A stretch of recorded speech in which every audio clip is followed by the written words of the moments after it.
So, Mr. Ward, how have the registration turnout been this year? Well, we've noticed a slight increase. Now, we've heard a lot of reports from across the country that it's been huge. We haven't seen a huge increase, but it's been a slight increase from 2004. We measure from 2004 because that was the last presidential election, and that's always historically the highest of the four-year election cycle. Right. Highest in terms of turnout of voters and the highest in terms of registrations. So, would you say your new registrants are mainly like newer voters, younger age voters, people trying to get more active just because this is such a historic election?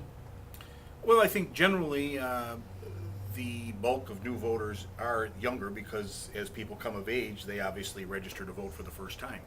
But we still have a number of people registering to vote that are 20s, 30s, 40s.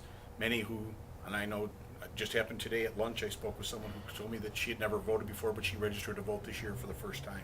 So there are people who have entered into the political process this year for the first time as well. Yes.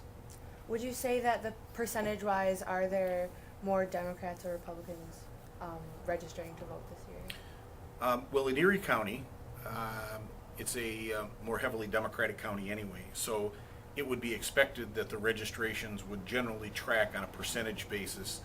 The registrations would track the enrollment generally, which would mean that you would normally expect to have more Democrats enrolling each year than Republicans.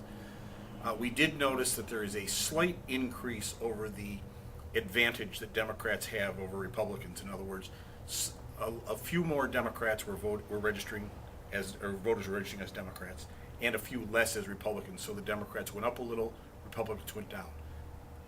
It was perceivable, not overwhelming. So, what would a voter who, let's say, is not going to be near an election or polling place at the time, or like tomorrow with election day, what would they do?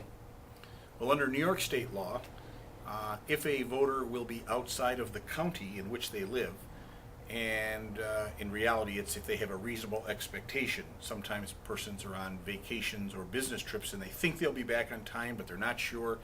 If you have a reasonable expectation that you won't be here and able to vote, then you vote by absentee ballot. And the process is that the board provides an absentee ballot to you, and you can vote it in advance up till today. And as a matter of fact, today, the day before the election, we have a number of people streaming in to vote because they won't be in town tomorrow.